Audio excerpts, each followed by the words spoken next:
निलेश राणे यांनी विनायक राऊतांवर टीका केली। विनायक राऊतांनी 5 विकास कामे दाखवा असं निलेश राणेंनी म्हटलंय।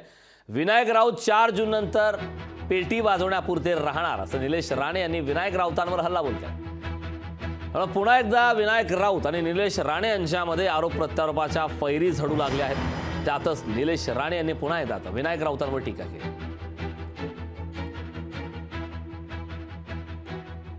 विनायक राऊत मागच्या 10 वर्षामध्ये खासदारकीच्या नावावर पाणी चोरायचं काम करत होते।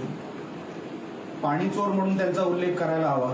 पत्रकार परिषद घेण्याचं कारण एवढं की हा भ्रष्टाचार झालाय। आता पुढची जी कारवाई ती तपास यंत्रणा आणि ह्यांच्यावर FIR झाल्यानंतर आम्ही त्याच्या कामाचा ह्या केसचा पाठपुरावा करू।